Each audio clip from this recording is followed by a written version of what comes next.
Hello, everyone. Welcome to Avaiya's Overcoming PTSD curriculum. I'm Andy Anderson. My partner Ike Allen and I are teachers, mentors, and the co-owners of Avaiya University. Avaiya is the creator of over 1,000 books, films, courses, teachings, and other supportive resources. Thank you so much for being here. Our fellow teacher, Tracy Malone, is here to talk with us today about the power of changing our thoughts to lessen the trauma. Tracy is the founder of NarcissistAbuseSupport.com, a global resource to victims of emotional abuse. Her website concentrates on educating survivors and leading them to the resources they need to heal. And her passion is coaching survivors with a compassionate, understanding heart. Tracy has been running support groups, and she understands the importance of finding community to heal. So her website maintains a support group directory as well as a state-by-state domestic violence agents listings where people can get access to counseling and legal services and support. Tracy is a surthriver that is passionate about raising awareness on this subject and is excited to share the empowering story of how she turned her life around to help others do the same. And Tracy was also a featured speaker on Avaiya's Overcoming Narcissistic Abuse event. So welcome back, Tracy. Thank you so much for having me. I love talking with you. Well, right back at you. I'm so glad you're back. And yeah, let's talk about PTSD. So I know that you personally have a story of PTSD. Could you share a little bit about that with the audience? Sure. So I was a victim of abuse, and two very traumatic events happened in the last 8 years that were just really so hard for me to process. I was seeing a therapist, and I was seeing my family doctor, and he was treating like the symptoms. So neither one of them ever said, this could be PTSD. They just like, you're going through a divorce, you had this trauma, whatever, here's some pills to make the symptoms go away.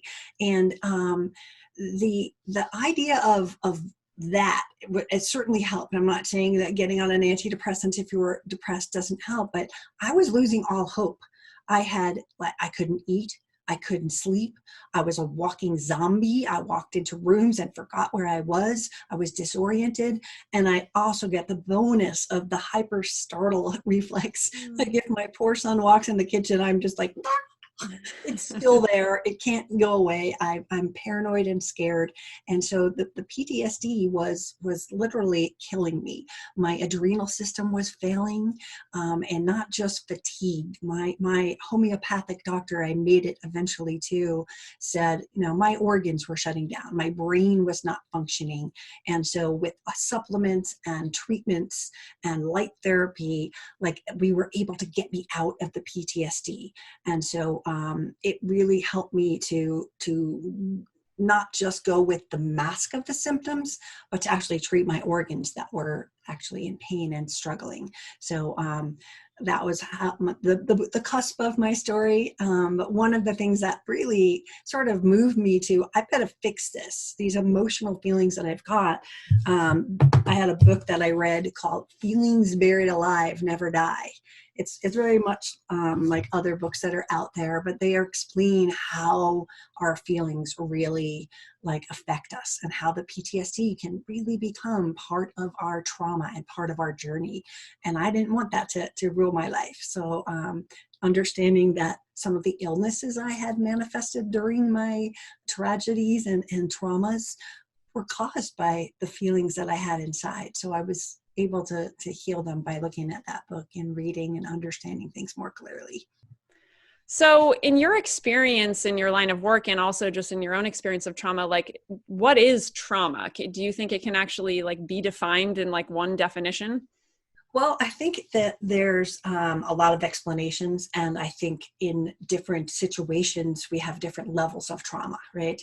Someone who's been in war, someone who has had a horrific car crash, watched their spouse die next to them. Those kind of traumas are big T traumas. Have you heard that one before?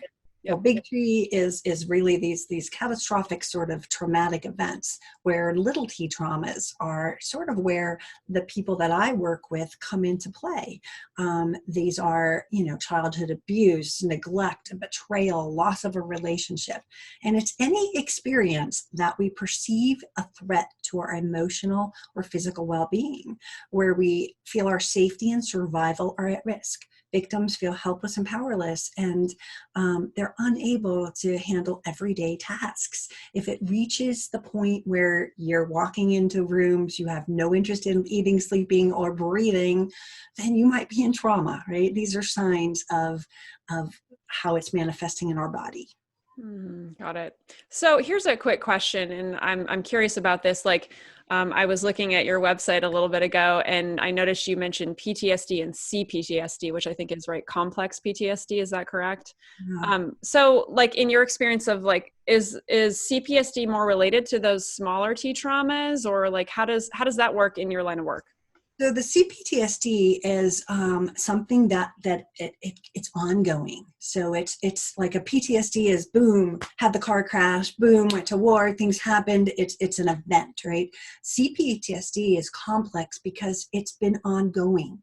We've had little tiny electric shocks of trauma, if you would, that they just sort of blend into one larger picture. It's a repetition of the actual traumas happening. So when you're in an abusive situation, think of it as, they did this day. Oh my God, they just did that. And all of a sudden it's like burying you. So the complex is really about it being more reoccurring, if you would.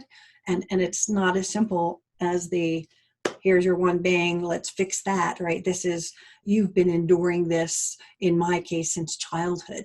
And so I didn't realize those were some of the things I carried along into my relationships. Does that make sense? Yeah, it does. And that's what I've been learning in talking to a bunch of people around this is, yeah, there's all these events of our lives that can just accumulate and accumulate over time and store all this stuff in our tissues and, bodies. And yeah, like it's no wonder, right? At some point in life, we wake up and we're like not feeling anything anymore, numb and, having all these challenges. So yeah, it's really interesting. And I'm so glad that there's more awareness being brought to the CPTSD aspect of things.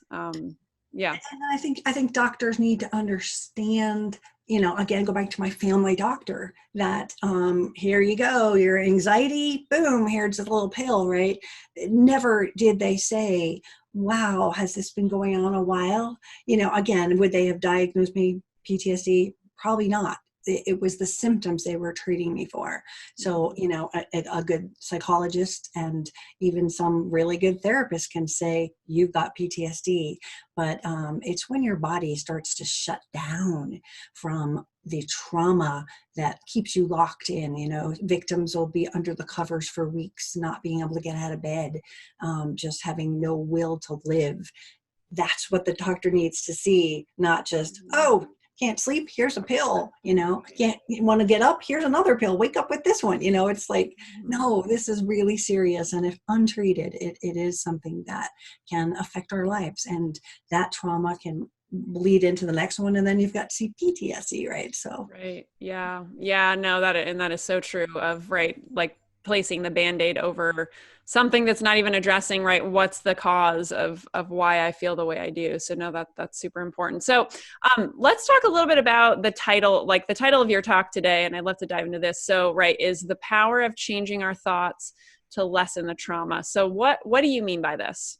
So basically the concept is that we re-traumatize ourselves with the flashbacks. And it's not like we know the flashback is going to come, but when we are not familiar with what the triggers are, if you would, that make us go into that, want to put the covers over our head, these flashbacks are there. And we can expect them, we can plan for them. Most people don't think they can plan for triggers, but it's in learning what your triggers are and going, this is a trigger. This is what she does to me. And so when this happens, I can react a different way. I can choose a different power to say, I'm not going to let this be this, because I can just see it's clear. This is what they're doing to get me. Oh, it's completely different, right? But the fear of these flashbacks is what ruminate through our head. Like, fear that makes us believe that we're still in danger can cripple you. But if you, go into mindfulness sort of thinking and just be like that, right here, right now, I'm safe. And so when those triggers come, you're putting yourself in this place and going, nope, I'm safe right now. And that's just a trigger. And there's a funny thing about triggers is I call them like hallmark triggers. There's going to be triggers, and we're talking about the victims of abuse here and the PTSD fact versus, the war wound and that sort of thing. But when we're looking at this, we have to remember that we are experiencing that fear or that trigger based on something that was happening in the past, or that we're afraid that might happen again in the future. So again, past, it happened. I know what happened and I'm scared of that. Or here's the future. What if this happens, right? So to kind of come in with the power of your own thinking, to ground yourself, to understand that this is just a simple trigger. I always teach my survivors to look at their triggers and understand that, again, some things we can control. Think about a Hallmark holiday, Valentine's Day. Your first one, oh God, that's going to come up. That's going to be a trigger. Your first Christmas without the kids, trigger. Expect these things or be blindsided by them. If you're blindsided by them, covers are coming back over the head. You're freaked out because now all the fear is rushing back over you. And so when we have the knowledge that Valentine's Day is coming up, plan something, even if it's with your friends, so that you're not alone. Try to do what you can to compensate for the things that you know are going to come up. Your anniversary, your this date, your divorce date, whatever it is, you're going to have those calendar triggers. And those are the ones we can plan for. The ones that just randomly happen, we have to know that, wait, that's just a trigger, that this isn't happening right now. Right now, I'm safe. And so when we plan for the triggers, we're in a much better place. People can be triggered by things that other people do that are behaviors that their abuser did. So if someone lies to you or gives you the silent treatment, if you don't know that those are your triggers, the other wave of triggers are going to come in that are going to be, oh God, silent treatment. I know what this means. And then you're counting, okay, and this is going to happen, and this is going to happen. And you're amplifying that one little fear.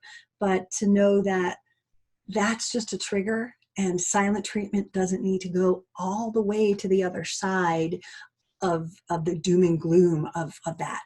If we can turn those off in our head, we can stop the wave of the symptoms that are very disturbing. Not being able to sleep, not being able to eat, experience and anxiety and the fear and, avoidance, loss of interest, all of those things. We can slow those down because we have the power to see, oh wait, that's just the silent treatment. Mm-hmm. I see what that is. And while it will bring up those old memories, if we see it for what it is, it doesn't have the strength over us that we would give it. Mm-hmm. Yeah, the power that lies within recognizing that we're in our present moment now, right? This is helpful for me and, past like childhood stuff. And absolutely, like, it's so interesting how we can get so trapped in, right, like ruminating over the past or being triggered by the past, and then also catastrophizing the future, like, and just like ping ponging between this really unhealthy, ping pong match. It's absolutely what happens to victims of abuse, right? They go back into this whole pattern of what happened before is going to happen again. They're anticipating it, but there's no proof and evidence that this person is going to do what the last person did. If your husband cheated and you meet a new person, you're going to be so scared. What if, But you have to understand that this is something we can control, right? If you see the signs that they might be cheating, then you get the hell out before it gets to that point, right? So when we understand that we have the control of our brain, and we have to learn, it's not a skill, we can just go, boom, I can control my brain. It doesn't work like that. It really becomes something that we have to work on. We have to see when we have negative thought patterns. And there's a bunch of them. Can I tell you about those? Yeah, I love it. And also just like any like specifics on when people catch themselves in that negative thought pattern, like how they could change that thought or turn it around. Sure. So it's understanding them first, understanding like predicting the future. So we assume that something will happen just because it happened last time that way, right? And so that fear multiplies and amplifies that we're predicting the future. We don't really know that's true. So in that case, it's to sit there and go, oh wait, I'm predicting the future. I'm pretty sure I will get married again and someone will want me. I'm not like the devil's spawn. Look for the truth. And instead of predicting this future and holding on to that, go, wait, I want a different future. I see that my recordings in my head are trying to tell me that something's going to happen because it happened before. But I'm smarter. And I'm not going to let someone abuse me that way. And I'm not going to let someone cheat on me. And you hold on to that and have the trust in yourself to say, predicting the future isn't helping me. So I'm going to live right here, right now. And while that thought and recording came in, you have no power here, right? And mind reading is another one where they sort of assume that based on their past experiences that we're just sort of assuming, like a friend didn't call me after I texted them. This happens to everybody, right? And then you're sitting there looking at your phone going, are they mad at me? What did I do? Oh my God, when really they were in the bathroom taking a shower, right? And we're just sitting there. We've just built this. We've built their mind and we don't have proof and evidence that that is true. And so to hold on to that like automatic, oh God, I'm being rejected. Nobody loves me. They're not responding to me. Instead of mind reading what someone else is thinking, hold on to, well, I'll see what happens if they don't answer me by tomorrow. Turn yourself down instead of letting that go. Catastrophizing is my favorite. I go there. Like it doesn't matter what happens. When I was financially abused, my biggest fear was, would I be able to take care of myself? And that was just a fear. And I looked at the proof and evidence. And before I looked at the proof and evidence, I catastrophized. I told everybody. And this was sort of like I was re-injuring myself every time I'd say it. I would say, I'm going to be the 80-year-old woman cleaning the school in the middle of the night, like no teeth. And then I'd come home for my cat food dinner. I was planning and I was catastrophizing. None of that happened. I had to look for the proof and evidence of how I could financially take care of myself if that was my fear, and go, well, I'm going to take control of my life. I'm going to do what I have to do. And if I end up being the 80-year-old woman cleaning the school after the middle of the night, well, I will handle that when it comes. But I'm going to do everything I can right now and not let myself go to that catastrophizing part. When I had COVID a few months ago, immediately, I'm going to die. The catastrophizing is just Tracy's go-to. It just goes. And then I go, okay, wait, back. You're not going to die. Your doctor said 85% of people will be better. Instead of holding on to the I'm going to die fear, it's understanding and listening to 85% of people get better. Mm-hmm. And so holding on to that and choose what's the proof of that happening. Well, we don't know, but the proof is that 85%, which one do you want to believe? How does your brain, because if you're going to catastrophize and you're going to try to deal with a PTSD sort of reaction, those symptoms that we were talking about, if we don't amplify the fear that is putting us there, then we have a much better shot of coming out of it a lot quicker. Mm-hmm. I so resonate with just that whole little segment there, because I too, and I'm sure so many people who are watching right now can relate to catastrophizing and going into the worst case possible scenario. And yeah, like when I catch myself, I'm like, wait a second. Like, I think for me, like recognizing that every time I do that, and I could be like really going into it for quite a long time, I'm like wasting my life, and like, right. We can't be happy and joyful or be creative in our work or be in relationship with people when we're in that headspace. So that's, those were really, yeah, like awesome skills. It's figuring out what we're doing, and then in your mind, like sit there and go, wait, I'm going down that rabbit hole. Tracy, you're not going to die.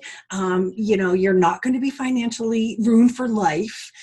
You'll handle whatever happened because of whatever happened, but be confident in choosing love over fear, because that's what this is about. It's understanding your fears and triggers, right? I'm calling them triggers too, but triggers are generally based on a fear that something's going to happen because it happened before. And I'm scared that that could happen. So to hold on to the proof and evidence, and like the big one that victims have is, I'm unlovable. No one will ever love me again. And I say to this probably twice a day to somebody and say, well, what is the proof and evidence that you are unlovable? And they're like, well, my husband rejected me after 40 years. Yeah, well, he wasn't the one to love you. Do you have friends? Yes. Do you have family that loves you? Yes. So are you lovable? Yes. So stop putting that on yourself. You're writing with that like wound on your back that I'm unlovable. And then you are taking away your own power. And then you get depressed, the anxiety kicks in, all of the PTSD things come flying back, and you're back under the covers. So you have to learn to turn it around in your head. And again, the proof of it is really important. That's kind of where I land with that, because we have the power, and we have to look at what's the truth and reality that might happen. And what would you do if that reality happened? Plan for that, right? I love that. That's such a really like applicable skill everyone could take on, just from watching this is, right, when am I telling myself something that's not true, that I don't have any like evidence and proof for? There it is. Like, just do that over and over and over again. That's probably... Write it down. Just sit there and go, well, I have this friend, or I can make a friend. You look at whatever it is, and nurture yourself with that love to say, it's okay. Right now I feel this way, but that's not how every person is. Not everyone's going to cheat on me. Not everyone's going to hurt me that way.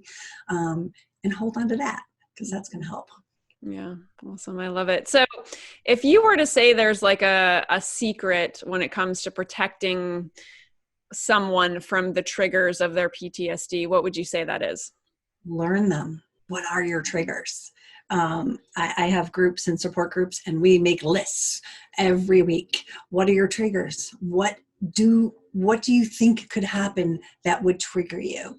If you don't know, like even if you're looking at your ex or something, what did they do? Did they try to control you? Did you feel invalidated? Did they gaslight you? Are you triggered when someone lies? Because if you're co-parenting and dealing with an ex-spouse and they're always lying, that triggers you. That triggers the whole wave of PTS going. So understand what they are, write them down. And triggers are generally based around fear that could happen again. I have a worksheet that I'm going to put, and you guys are going to be able to give, but it's a simple one that sort of lists out your fears. And so, what's the worst case scenario if that was to happen? And what's the proof that would happen? Is there really, or are you just sort of going, well, it could? Well, is there proof that could happen? No. And what can I do to minimize that happening? So if I go back to my financial fear, right, of I won't be able to take care of myself. If I look at that and go, what's the things I can do to minimize that? Well, I could start saving. I could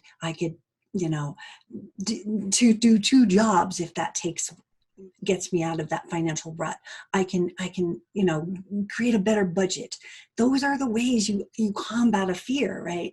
And so this is a great workshop. I even have another sheet that's sort of like, where'd that fear come from? Because sometimes that fear is not right there what you're looking at. You're looking at it, and that's what, I'm so afraid I'm divorced, and how will I take care of myself? But the reality is, I looked back at my fear and said, my parents always told me I would never be anything unless I married someone. That was like a sick and twisted narcissistic parent thing to say, but that's what they said. And so that was a recording. And once I learned, oh my God, that's just my parents' like voice in my head, I said, wait a second, there is no proof and evidence that this is going to happen again, but that's where it came from. And the last part of the worksheets is see how that fear has controlled you. Look at it really honestly and say, well, I think I chose men that would be able to take care of me because of that fear that I got from my parents. So when you look and dig into a fear, you get so much stronger. So identifying it, planning it. If you've got those triggers that are calendar ones, plan for it. Galentine's Day. All my friends had a Galentine's Day this year. I was like, what the hell is that? But nobody wanted to be alone. So we just did something, plan something. And even if it is like the last thing in the world that you want to do, get the heck out of the house for just a few hours, because that little bit of happiness and smiling with your friends is going to stop the wave of PTSD symptoms from coming in. And understand everything that you can that made you a victim, made you, have this happen. The more education you have, the more confidence you have, it's not going to happen again. If you know all your red flags and you have tested and, seen other people and went, oh, that's a red flag. And then you know that your behavior is going to be, they're not going to be in my life. Then you have the confidence to not let those fears and those triggers happen again. Beautiful. Thank you. Yeah. All coming back to just the awareness of ourselves, right? And how we're triggered, and yeah, just as simple, right? Learn them, learn our triggers. What do we got, people? We all have them. Exactly. And again, this has to do with PTSD because PTSD is sort of a reaction to all of these things happening, right? Like PTSD is certainly, a diagnosis, and it is something that's very real, but there's a lot of that in our mind of those triggers that we didn't understand, or catastrophizing and making them so much worse inside our head. And so looking at that and going, nope, there's no proven evidence here. I'm going to be okay. And so those are the things that I do with my people for PTSD, and, learning, reading Pete Walker's book on complex PTSD. I think anybody who has a bookshelf like that would have that. You want to understand the medical part of it, and just really, oh, that's what that means. And then it can't affect you. It can't scare you as much. And it just turns the dial down on our fears, and that turns down the symptoms of the PTSD. I love it. I also want to make a quick mention, because you've mentioned the financial disempowerment that you had, and coming out of that. That's really key. And that I love talking about things related to money and financial empowerment, because it's something that I think so many people, right, may have had the belief that they couldn't do it without somebody else. But man, the feeling of financial empowerment, wow, that's amazing. Like what a cool thing to experience in life. For me, I went and I took a financial peace course, and I was like, all right, well, what do I need to learn? I always had like someone doing my bookkeeping, and now I do it myself. I feel much more empowered knowing what I have versus sending it off once a month to a bookkeeper. That financially, that part was like, oh, I'm in control. I'm not fear. Like, I don't know. Can I pay my bills? If I don't know that information, I don't know. Creating a budget for something like that and going, this is what I can live on and stay in that budget. And I can't be scared. If I don't know what my budget is and I just bought a $200 set of speakers, then I'm not going to pay my mortgage, right? So you have to understand and prepare for the fear. And that's in those sheets. So when they can download those, those will be really helpful, because it's in sort of debugging it that we get the power.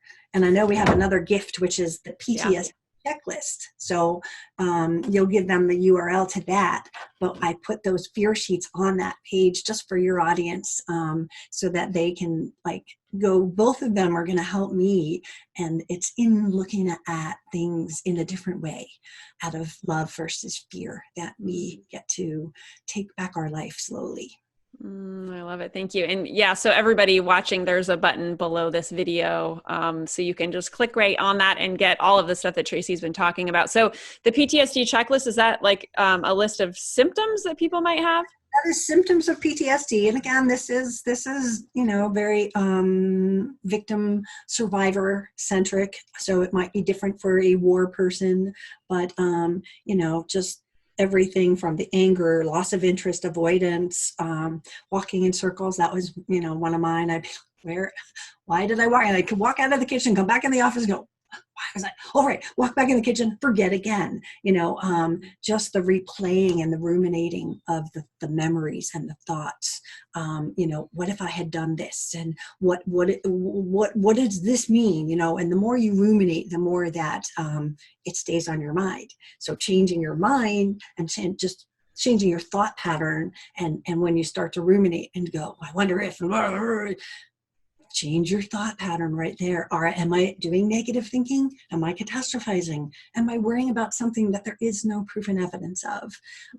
So those are all the symptoms on there. You can have nightmares, daymares. You could just be sitting there and just like be spooked and scared because the trauma that you had, and everyone has different levels of it, is very real for you, and it stays inside your heart, and it's like in every cell of your body, and it's really hard to get rid of, but we can by looking at it instead of hiding under the covers. Beautiful. Thank you again so much. And again, everybody, there's that button below, so you can click on that and go grab all those resources. And thank you for giving that away and for just everything. It's been so awesome to talk to you again, and I appreciate you and your work. And are there any last insights? Anything else you feel like we've left out or want to touch on before we wrap up? I'd say for people to get some help, if you are doing as badly as my adrenal system was, which, I lost 5 dress sizes in 2 months. And that was, I just couldn't eat. People would sit there and friends be like, eat. And I'd be like, it made me gag. I just couldn't do it.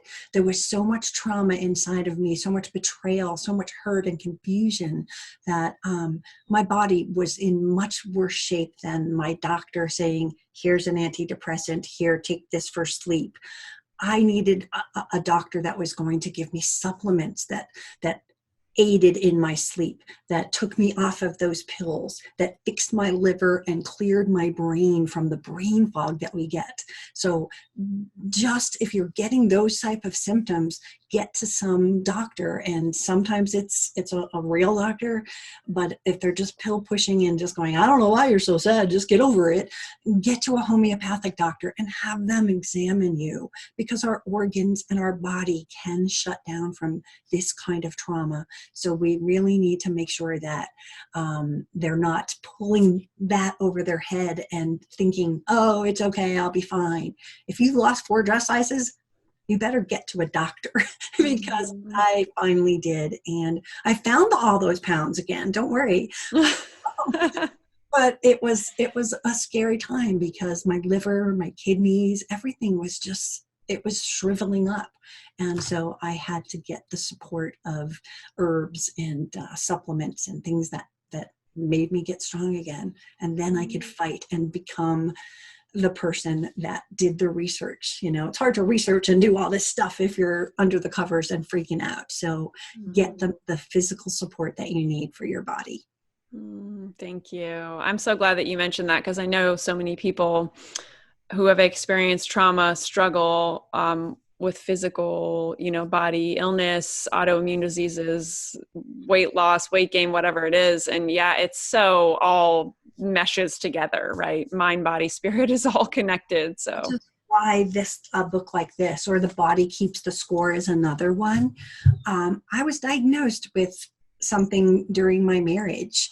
And then when the divorce was over and everything was done, I've never had that sickness again. And people will pick up that book. I pass it around my support group and go, oh my God, this explains, and so know that your body does keep the score, and feelings buried alive do, they never die. We have to figure them out. Yeah. Thank you so much. I love it. Thank you, Tracy. You're just amazing and an inspiration. Thank you for doing this. You're welcome. Thank you for having me. And thank you everyone who's watching or listening right now. We love you and we're here for you. And thank you so much for showing up for yourself. That is the first step. So thanks for being here, willing to go on this healing journey, and we'll see you again real soon. Take care.